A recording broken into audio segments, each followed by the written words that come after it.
Hello! Paul Rubens sent me some artist's watercolours to try out, a 24 set. It just arrived in the mail. It's still wrapped in plastic and really reflecting my studio lights, so I'll peel it all off and let's get into it.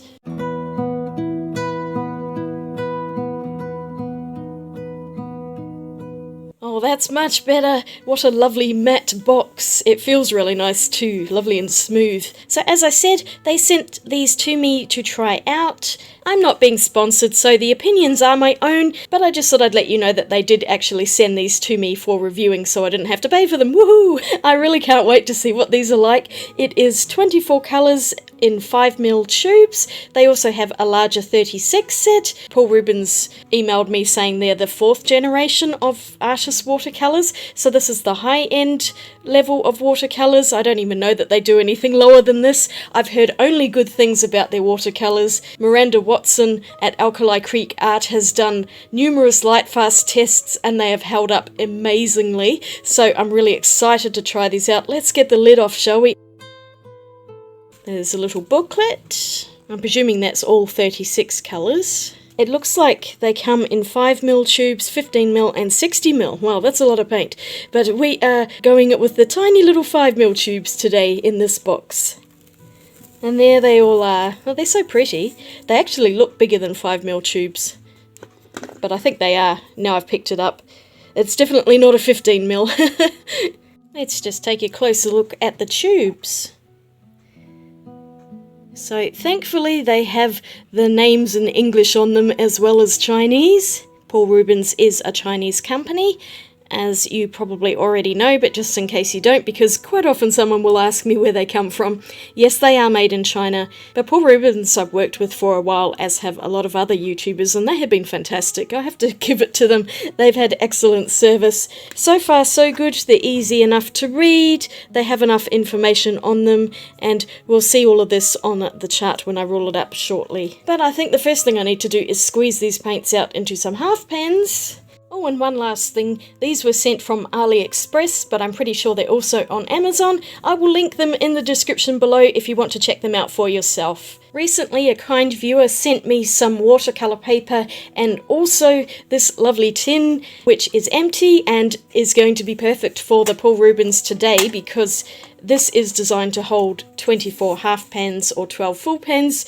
You can fit more in the middle, but today I'm not going to worry too much about that. Technically you can fit 13 on a row, but I will have 12 on each row. And I've got my box of half pans here. I usually buy them in bulk off Amazon or eBay, and I've just got heaps of them which I've stashed in this box here. It's also really great to write down the names of the brand and also the colours onto the half pans with a permanent marker, because if you do want to pull them out of the box and move them somewhere else, it's just really easy to identify the colours. Here we go, all labelled with Paul Rubens and the name of the colour. I haven't bothered putting on pregnant numbers because you can't exactly see them when they're in the box. It's more just if I want to pull them out and move them and I don't want to get confused as to which ones are which.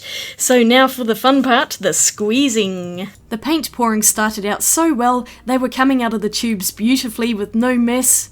But of course at least a few of them had to explode out and I still managed to get paint on my hands despite my best efforts. Some of these colours are cadmiums and cobalts, which are heavy metals and are therefore toxic, so I made sure to wash my hands thoroughly after I'd finished pouring all the paints. These are professional artist quality paints. I don't think I would recommend them for small children, just because some of the pigments are on that toxic side. But they're pretty safe as long as you're not eating them. Hence why you don't give them to small kids. The blues were the messiest for sure, and they were a little bit thicker, so I had to use a little stick to mix some of them up. Otherwise, they poured out really nicely. None of them had split from the binder, which is always a really great thing. I hate it when paints do that and you just get all this gloopy gum arabic coming out, and it's really hard to mix the paints back together. All of these paints behaved beautifully, they were nicely mixed in the tubes, and I had absolutely no issues aside from some of them just being overfilled and coming out of the tube too fast. That happens with a lot of paints. They kind of reminded me of schminker paints when it came to pouring them out.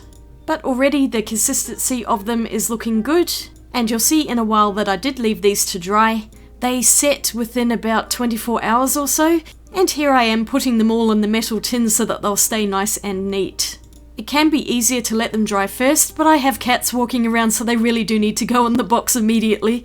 I'm going to let these set for a few days and hopefully dry, because they are just much easier to use when the paint has set on the top and you don't have to dig the paint brush into really wet paint. Now I need to find somewhere to leave this open so it can dry, where my cat Gandalf cannot get on top of them, because we had a slight accident the other day. I'd left some paints out just like this. He managed to walk across them, got his little toe being caught in the permanent alizarin crimson, and walked it through my studio. We were there for about 15 minutes trying to wash his paw off in the sink, and he was so miserable, but the mess it made was just colossal. So this time I'm going to put them somewhere even safer, where he hopefully can't get to them. It's a few days later and they're looking pretty good. They've set nicely. There's a few bubbles here and there, but otherwise they look pretty smooth, and if I just gently touch them, they do feel like they've set. There's a couple like that one which is a little bit soft underneath, so it's not fully dry, but it's getting there. It's formed a nice healthy skin on top. Here we go, they're all written out, and I've put the pigment numbers down there as well. Most of them are actually single pigments, which is really great. There are a few with multiple pigments though, so I'll go through, swatch these out, and we'll have a look at the colours. I did a bit of research online to look up all of the pigments, and pretty much all of the pigment numbers that they've used here are considered to be light fast, which is fantastic. That Naples yellow has 3 pigments: titanium white, nickel titanium oxide, and buff titanium. Lemon yellow is PY3, which is an arrowlide yellow, and it's usually called Hansa yellow light, so that's a really common yellow that's used in a lot of brands. Cadmium yellow light, this one is actually a cadmium, PY35. Cadmium zinc sulfide if we want to be nerdy, but cadmium colours are always really light fast. Next up is chromium yellow hue deep, and PY65 is also an arrowlide yellow. It is usually called Hansa yellow deep.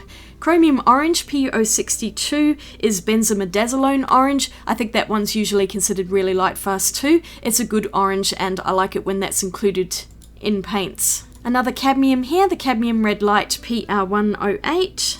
Beautifully bright colour, this one. This was one of the favourites in the set for me, but I always like a red. Perylene maroon is PR179, and it is actually perylene maroon. I'm not too sure I've come across this pigment very often. I mean, I can't remember exactly every pigment that I have in all of my paints. They've used PV19 quinacridone violet for their quinacridone rose, and it is a nice colour, but it's just not quite as pink as some other quinacridone roses I've seen, which I think sometimes use the PR122. I managed to flick paint on another swatch, so I was just trying to get rid of that before it had dried. Quinacridone maroon is PV42, and I think it's a quinacridone magenta. It kind of looks like magenta to me, but it's not a pigment that I'm overly familiar with. The next one, dioxazine violet, PV23, is very much a standard dioxazine purple. It's really beautiful, very dark though, and extremely rich in colour saturation. I noticed that most of the paints didn't really disperse that much in water. They're fairly static when I paint them in. I think the indigo ran the most of all of them. And this is a mix of synthetic indigo, PB66, which I don't think is super light fast, but they also have phthalo blue red shade in there, that PB15:1. It's a gorgeous colour, I really like that indigo, and I like the fact that it actually has indigo in it. French blue is basically ultramarine at PB29. This one is a less granulating version than other ultramarines that I've seen out there. It's a pretty colour though. I like the top layer of colours there, I think they look really good. Coming into Berlin blue, PB27 is Prussian blue. I've heard that this pigment can get a little bit iffy under lights, but it usually goes back once it's back in the dark. I have never tested this for myself, and it's something I really should do. But it's a nice dark blue, and I do like it. Next one is Phthalo Blue Green shade, which is that PB15:3. And this is a lovely bright blue. I really like this one. Phthalos are always really light fast as well. Another phthalo next to it, Phthalo Turquoise, PB16. Paul Rubens has called it translucent turquoise. Really beautiful colour. I always love to have a turquoise in my set. So I forgot to record all of the information down about whether they're transparent or opaque, but I'd say that most of these are pretty transparent, including this Oriental Green, which is Phthalo Green Blue shade, PG7. The Naples Yellow, I would say, is opaque because it has the white pigment in it. I think Ivory Black might be considered somewhat opaque, but all of them really did paint out rather translucently anyway. May Green is a mix of Benzimidazolone Yellow PY151 and that Phthalo Green Blue shade. I always want to say Phthalo Blue Green shade. Cobalt Turquoise Dark, now this is a really interesting colour. PG26, which I think is often called a Cobalt Green Dark, but that's an unusual colour to add into a 24 palette and I really like it. Olive Green Dark is a mix of Benzimidazolone Orange and Phthalo Green Blue shade. It's a really beautiful colour too. It's interesting how oranges can quite often be added into green mixes and they come out really well. Earth Yellow is a synthetic yellow iron oxide, quite often yellow ochre, PY42. Burnt Sienna is a mix of PR101 red iron oxide and PBK9, which is a little bit of ivory black, interestingly enough. And Venetian Red next to it is just that red iron oxide. It's a much more intense, and I think this one's kind of opaque colour. Although not as thick as some Venetian Reds I've seen out there. In fact, a lot of companies just have PR101 as their burnt sienna, so there we go. Brown Umber here is a mix of Phthalo Blue Red shade, natural iron oxide, and ivory black. That's another interesting combination. And last up is Ivory Black itself, PBK9. Very light fast. It does get a lot darker than this. I just painted out a dilute version first and then added more mass tone to it. It can be mixed with blue to make more of a Payne's grey colour. Here they all are, mostly dry except for that black. I think that's still a little wet, but otherwise this is how they look, and it's a pretty decent palette of colours actually. I think it's nicely balanced. There's not too much of one particular colour.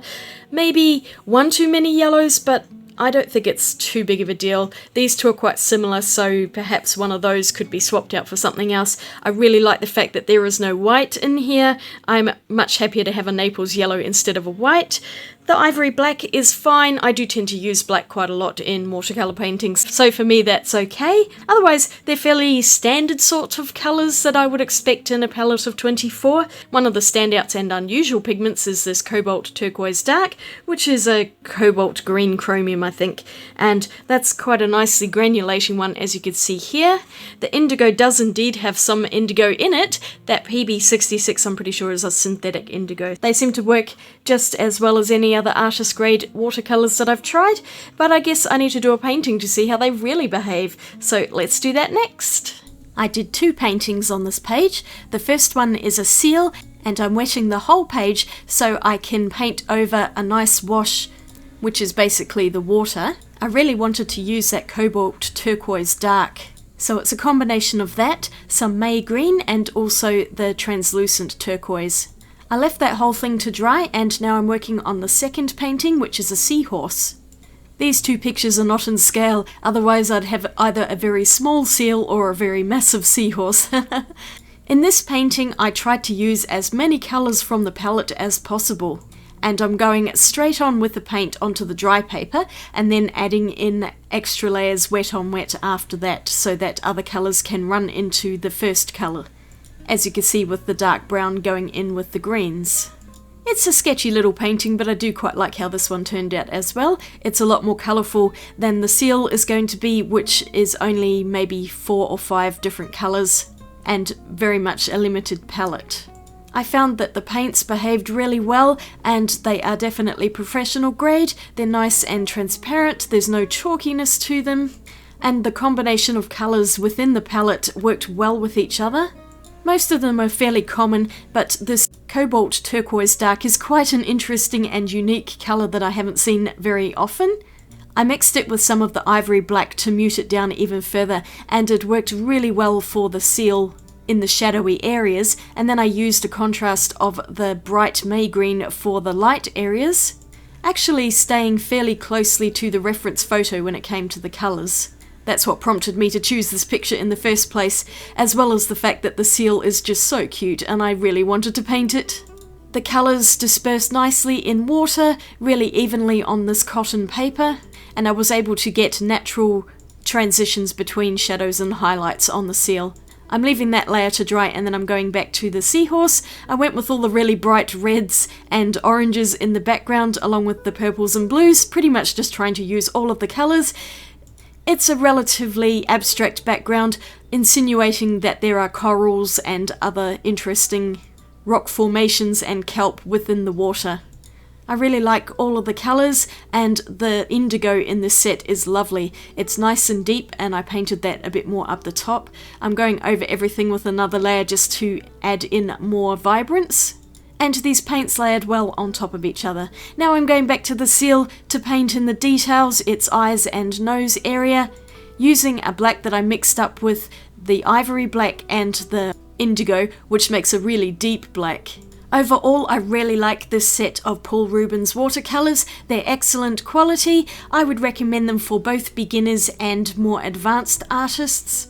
Because they're professional paints, they're really good to work with. Maybe a little bit on the pricey side, but still not as expensive as some other professional brands out there. So I think this is a good investment. Even though they're 5mm tubes, the paint does go a long way. I mean, I barely used anything out of the half pans for these two paintings. So it's a worthwhile investment if you're looking for a really nice set of paints. Most of the colours are nice and standard, so are easy to use, but there's also just a few which are a little more interesting and elevate the palette to somewhat of a more unique feel. It doesn't have a white, which is a really big bonus because I always find that white watercolour is a bit pointless.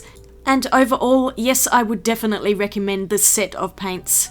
So I spent time adding finishing touches to both of my paintings, and then I added in a little bit of black and white pens for line art and highlights. I was having a really good time until it was time to take the tape off, which you'll see in a moment.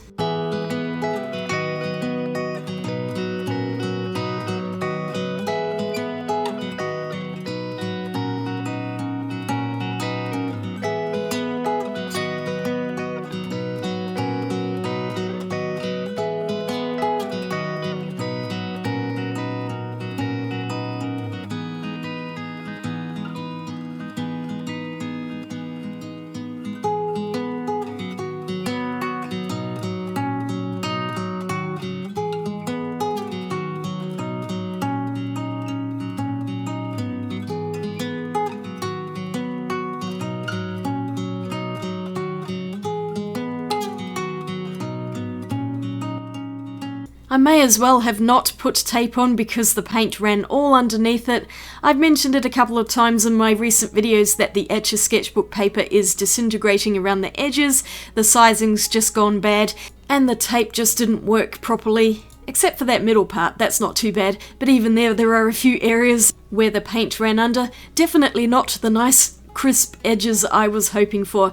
I just used my white gel pen to cover up the worst of the blobby bits and make it look a bit nicer. I'll probably have to do a second layer on the top here though, because you can see the paint is still showing through.